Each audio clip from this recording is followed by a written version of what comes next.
How you're doing? Next stage of this body, I have decided I'm going to chamber the body.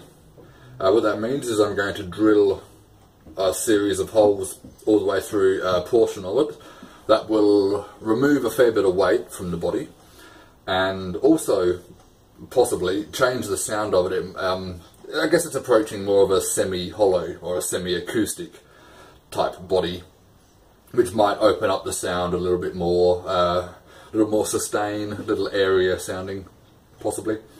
So we're going to try that. What I've done is ruled some lines down the centre. The centre has to remain solid. That's where my neck pocket goes, pickups, the bridge. That's all got to be mounted in solid wood. So this bit we do not touch. The entire top half I can chamber that as I need, and I can do the front half of the bottom horn. Here I'm actually going to do a rear cavity on this one, so that will all need to be drilled out from the back, so I'll keep that solid here. So I'll go about halfway. So I'm just using a 22mm bit, it's a spade bit, and what I'm going to do is drill down, taking out, so perfect circles along the way. A really well made chambered body would normally be done with a router, and you'd actually have channels carved in, but I don't like the idea of being able to use my router and remain steady. When I get to the thinner parts, I'm likely to tip off and I'll end up chewing through it. So I'm going to play it safe and use the drill bit and just put as many holes as I can fit in comfortably without getting too thin. So the first step we're just going to do is add some masking tape to the drill bit so I know how deep to drill. Moments like this, I would love to have a drill press, an actual machine where you've got the drill bit in it and you can control your depth and have it locked on solid. That would be great, but obviously I can't afford one of those.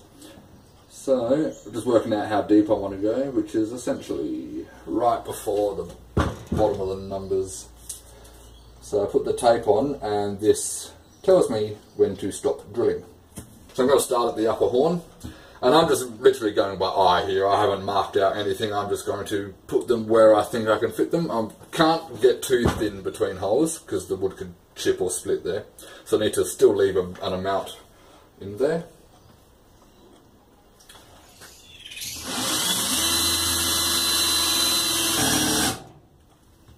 Stop every now and then and check your depth.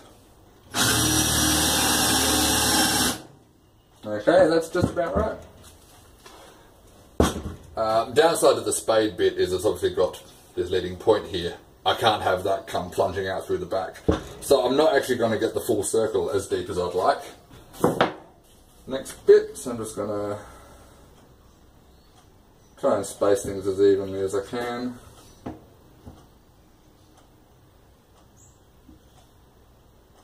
Always making sure that I'm not getting too close to any edge as well.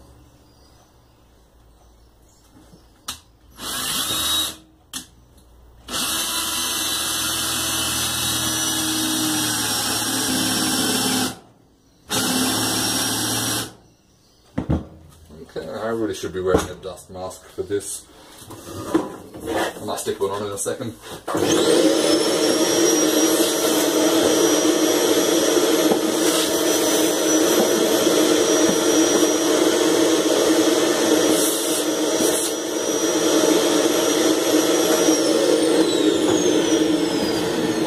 Okay.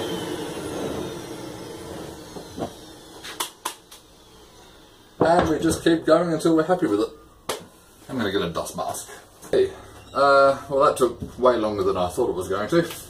But, as you can see, I have drilled a large number of chambers into the main parts of the body that I can do that in. I've still got my solid centre, so that's good. Bridge, pickups, neck. I'm going to do a larger control cavity here, so I've left that quite blank. They're not quite as deep as I would have liked because of the design of the spade bit. I've had a look at my router bits to see if there's a way that I can maybe deepen those without, you know, cutting through the holes. Not too sure. I might have a bit of a play with it. We'll see how we go. So I've left this all blank. I'm going to do a rear route on this one. So I will route out a larger cavity at the back here, so I had to make sure I had plenty of room for that. That's kind of it for that side of it. The next step for me to do is now to glue the top onto the body. I didn't bother to film this. You saw me gluing this together the other night.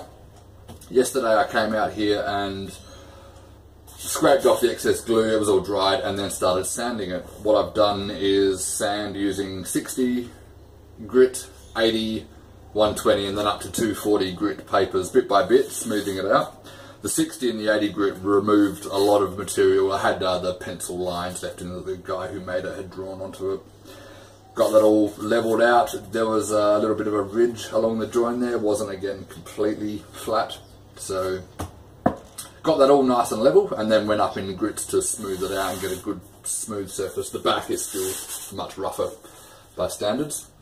So yeah, the next step is to glue this onto the body like that. Not too sure if I should glue the whole thing solid or if it might be easier for me to actually trace the outline of the body on, cut that out and then glue it on, leaving a little bit of overhang all the way around. As far as getting clamps in there, I think that's probably going to be the easiest thing to do. So I might look at that in the next day or so. Get that glued on and leave that for a good at least 24 hours of clamped pressure to get it as flat as possible.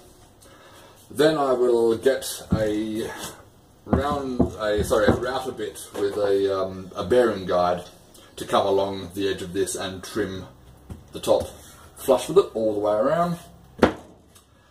After that I think I'd be up to the pickup cavity bit, but I'm not too sure what I'm doing just yet with that, so one step at a time.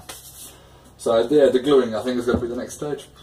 So hopefully I'll have luck with that and I'll keep you posted. Thanks.